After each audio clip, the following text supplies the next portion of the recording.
closer look now at the news from Essex, Suffolk and Norfolk. Angie Woolard, the woman accused of stealing compensation money paid to her son by the army, has died just days before the opening of the trial. Official sources said she died from natural causes. After a recent court appearance, Angela Woolard left in a wheelchair because of a broken leg. She also had thrombosis. Her health was failing, and on Friday she was taken into Southend Hospital. She died the next day. I've just spoken to Mrs. Woolard's youngest son, Chris, and he told me he's devastated that his mother will never get her day in court. She'll now never have the chance to clear her name. In 2007, her eldest son, Matthew Woolard, was in Afghanistan, but on his first patrol he stepped on a landmine. Back home, he showed his injuries to the BBC.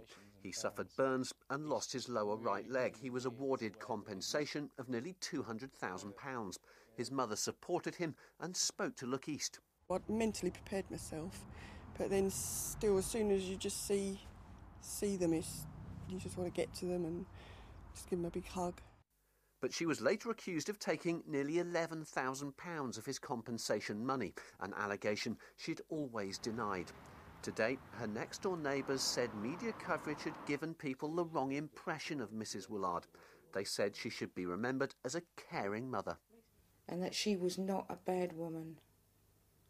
She was a good woman. Did she ever talk about what she was going through in terms of the court hearing? She was very upset about it all, obviously. You know, and just said that everything was just blown out of proportion. Matt Woolard is said to be devastated by his mother's death, but hopes of a family reconciliation have now gone. Gareth George, BBC Look East. Town centre bosses in Ipswich have begun the search for the next Philip Green or Stuart Rose. They're hoping to rejuvenate the high street by letting empty shops at cut-price rates.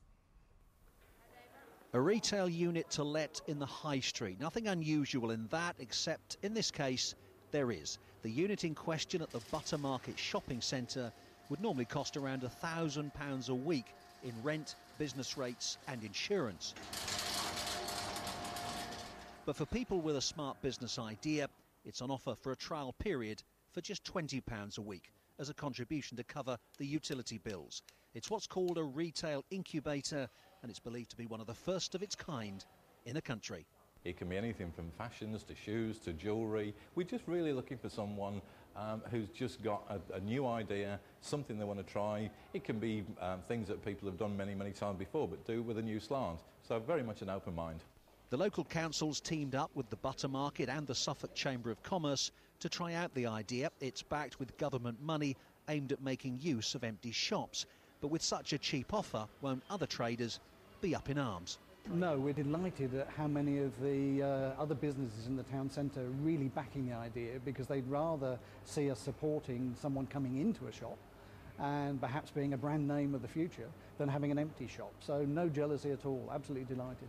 The idea is already arousing interest, and officials say they want to hear from anyone who has a business idea and wants to give the incubator a try.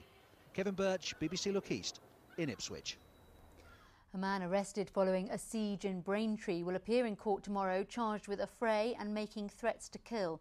45-year-old Lawrence Baird has also been charged with 3 counts of attempting to cause grievous bodily harm.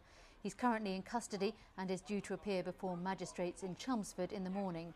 Hundreds of schoolchildren were kept in their classrooms during the siege in Lancaster Way yesterday. A project is underway in Essex to reintroduce the elm tree. 25 million were wiped out by Dutch elm disease, but in the area around Braintree, some survived with no damage at all. Those trees are now being used to grow new ones, which are resistant to the disease. These healthy 6-year-old elm trees are shipping out to customers from the King & Co tree nursery near Braintree. This week, 3 more are going to the elm collection at Kew Gardens. Outside, there are plenty more, with no sign of Dutch elm disease. My own theory is that although the Dutch elm fungus actually kills the tree, the vector, one of the main vectors, is the elm beetle, and for some reason it appears to be unattracted to these particular type of smooth-leaved elms. So can we say they're immune? No, we can't. Can we say that they've got a high degree of resistance? Well, yes, we can. Dutch elm disease was first identified in Holland, and it's a fungus spread by beetles. It came to the UK in infected timber in 1967 and has killed 25 million elms. This Look East footage from the 70s shows dying trees, but this is one of around 100 healthy, mature elms around the Braintree district, and it's from these that the trees in the nursery were grown. When Dutch elm disease struck in the late 60s, many of the elms in this area were wiped out, and for some reason this one has survived. Melvin Crowe was a tree specialist for Braintree Council and started to propagate elm cuttings in the 80s. The council gave some to Paul King, who's since propagated 2,000 resistant elms. It was just typical of the Essex, particularly the North Essex landscape, for many, many years. And when we started losing them in large numbers, it was a big tragedy. These beautiful trees show no sign of succumbing to Dutch elm disease. And so far, neither do their offspring. Ian Barmer, BBC Look East, Essex.